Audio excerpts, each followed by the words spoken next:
c'est toucher l'invisible. Par le geste, par la matière, par la couleur, nous racontons ce que les mots taisent. Chaque geste est un pas vers soi. Je suis Nicole Bouchard, art-thérapeute, et je vais vous accompagner à travers 10 rencontres de créateurs de la Côte-Nord. Chacun a trouvé dans sa pratique un chemin vers le mieux-être, explorant ses émotions et tissant, du bout des doigts, un lien avec nous.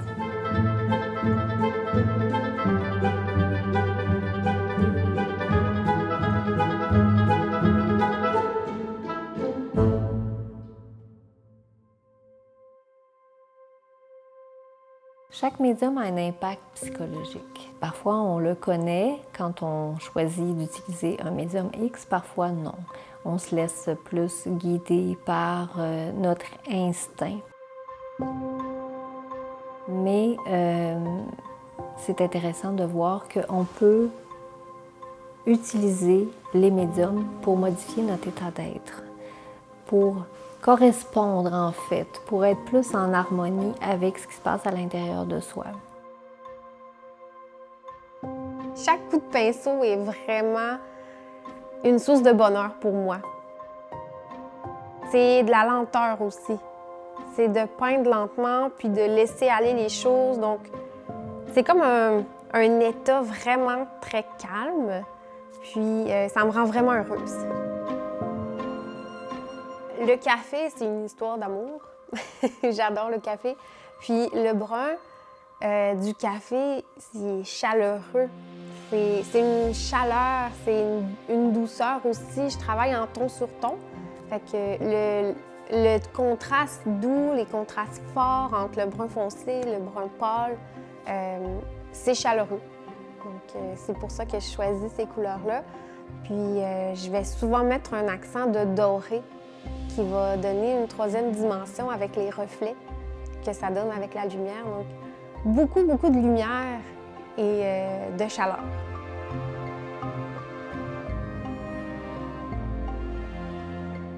Le domaine artistique, en fait, je savais pas qu'on pouvait vivre de son art.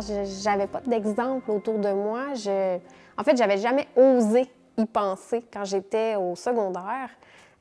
C'est quand j'ai vu ma conseillère d'orientation au secondaire qu'on a choisi ensemble le design intérieur, qui était, selon moi, l'option la plus créative qui pouvait me convenir. Puis j'ai adoré, en fait. Je suis partie à l'extérieur étudier au Cégep Garneau, à Sainte-Foy. Puis j'ai travaillé là-dedans pendant 4 ans, une année à temps partiel, puis une année temps plein à Québec. Et puis, est arrivée la pandémie et je voulais revenir à Baie-Comeau, rejoindre mon copain. Et voilà, je suis revenue à Baie-Comeau. J'ai fait un emploi qui était pas créatif du tout. J'avais simplement besoin d'un emploi, besoin de travailler. Cet emploi-là ne laissait pas... J'avais pas de place à la créativité. C'était un emploi dans le service à la clientèle, puis chapeau à tous ceux qui le font, puis qui aiment ça et qui sont bons, parce que moi, ça m'a grugé le moral de devoir parler avec des gens qui sont pas toujours contents. Il y en avait qui étaient contents, mais c'est l'aspect plus négatif des conversations que j'avais m'a grugé le moral. J'ai essayé de travailler sur moi, mais ça m'a mené à faire un arrêt de travail, donc un épuisement professionnel. Ça a été tranquillement une montagne de symptômes. C'est vraiment insidieux. Quand j'ai commencé à vraiment comprendre que j'étais fatiguée, c'est quand aller faire l'épicerie était devenu un défi insurmontable. Juste l'idée d'aller faire l'épicerie, j'angoissais, de croiser des gens, c'est aussi de croiser les gens avec qui j'ai des conversations moins plaisantes dans le quotidien du travail. Donc, vivre de la violence verbale. Donc, j'avais peur de revivre cette violence verbale-là à l'épicerie. Je me sentais comme en noir et blanc. Je me reconnaissais pas moi-même. Je me sentais comme éteinte. Il y avait aussi le sommeil. Je faisais beaucoup d'insomnie. Je me renfermais un peu sur moi-même. J'avais plus Je voyais mes amis, mais je me forçais beaucoup à aller les voir parce que j'avais juste envie de rester chez moi finalement. Je me raccrochais quand même tout le temps au dessin. À ce moment-là, je faisais des portraits animaliers hyper réalistes, donc du poil par poil. Donc, je prenais la photo d'un chat, je faisais le chat. Donc, pareil. Ça, c'est un exemple de ce que je faisais avant. Donc, mes dessins réalistes au pastel. Et ceci. Donc, vous voyez, c'est vraiment plein de tout petits poils. C'est hyper long à faire.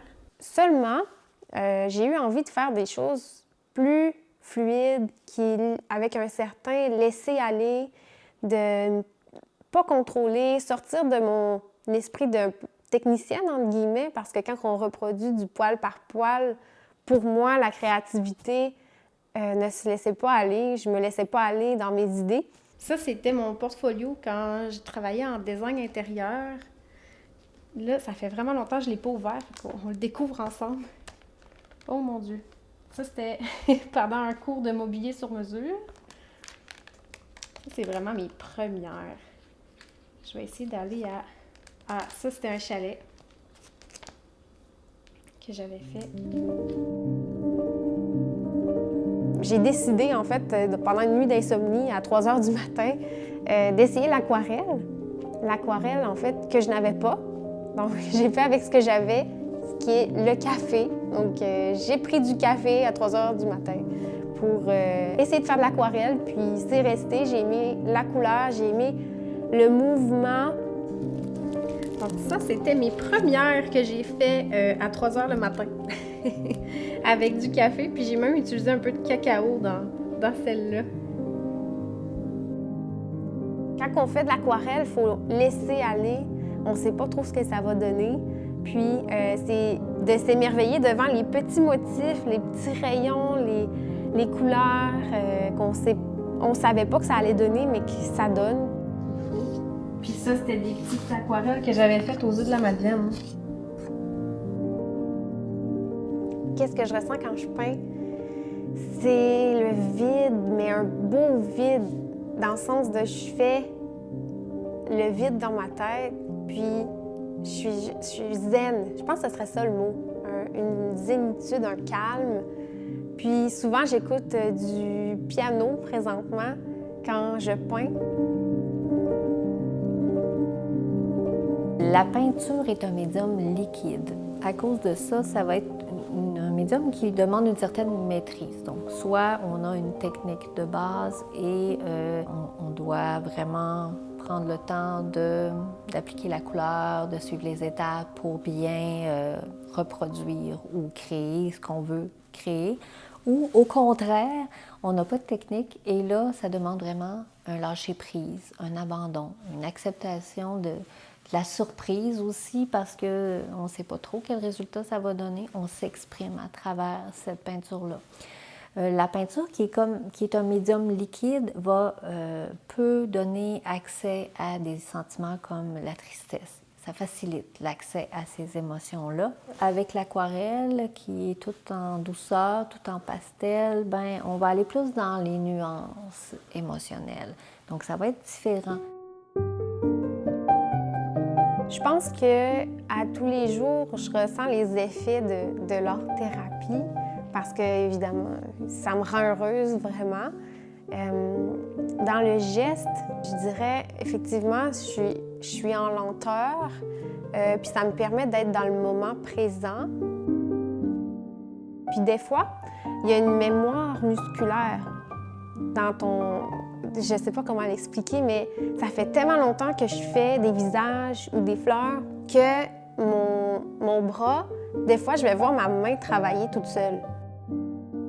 C'est quand je me rends compte de ça, c'est incroyable. Moi, ça me fait capoter, là. Je vois ce que j'ai fait, puis je me dis « Ah, mais comment j'ai fait pour faire ça? » Puis ça a été simplement le mouvement instinctif, la mémoire musculaire que j'ai, vu que j'imagine que c'est parce que je peins depuis vraiment longtemps, je dessine depuis vraiment longtemps. Puis c'est ce qui fait qu'il y a des mouvements dans mes œuvres qui vont être uniques, puis qui se démarquent, qui font que c'est mes toiles à moi, puis qu'on va regarder une toile, puis on va faire « Ah, c'est Camille qui l'a fait ». Le rythme fait partie de nous. On a le battement de notre cœur, notre respiration. À l'extérieur, il y a les passages des saisons, le jour, la nuit. Donc, les marées aussi, qui sont un rythme. Et souvent, la vie va nous pousser à aller accélérer, donc à adopter un rythme qui n'est pas le nôtre. Ça crée toutes sortes de problèmes, autant affectifs que physiques.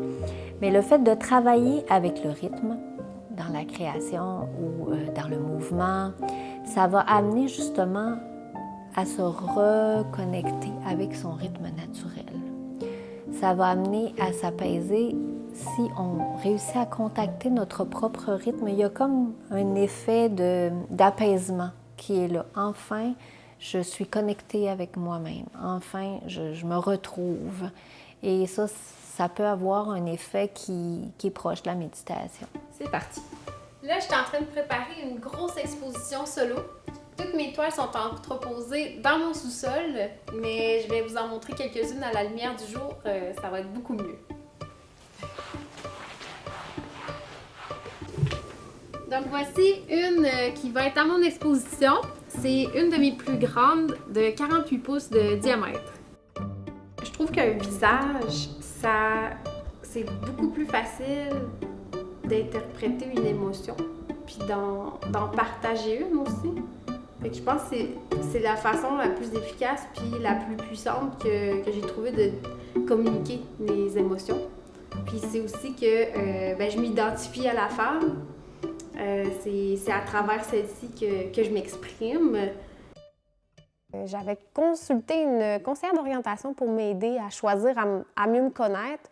Puis c'est là qu'elle me dit, ça a été l'élément déclencheur en fait, qui m'a donné le droit de rêver puis de me dire que je pouvais atteindre mon rêve de vivre de mon art. C'est quand elle me dit, oui, mais tu pourrais faire un cours en marketing, mais pour promouvoir ton art à toi. Quand elle m'a dit ça, j'ai fait, ah, mais c'est possible dans le fond. C'est possible d'en vivre. Pourquoi pas? Pourquoi je pourrais pas réussir à le faire? Donc, quand j'ai décidé de faire de l'art mon métier, je me suis donnée à fond.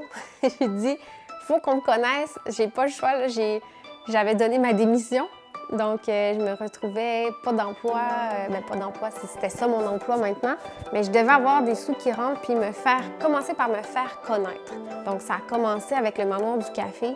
Il y a beaucoup de gens qui vont là. C'est un très beau café, moi j'adore. Puis, il y a tellement de gens qui passent, puis j'ai vendu des toiles dès la première journée. En fait, le passage du « j'ai peur d'aller à l'épicerie » à « maintenant, j'ai pas peur de me montrer », je pense que c'est une question de confiance en soi. Ça a été pour moi comme une renaissance.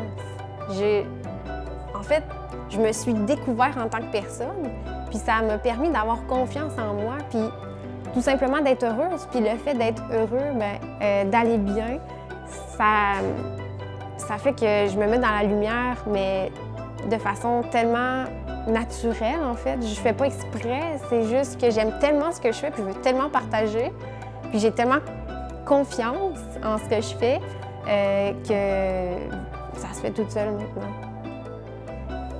Si je pouvais vous donner un conseil, je vous dirais de prendre un crayon et de dessiner un gribouillis sur une feuille. Et par la suite, d'observer pour trouver une image qui ressort dans le gribouillis et de la compléter. Ça vous permettrait de faire ressortir un élément sur lequel vous avez besoin de vous pencher.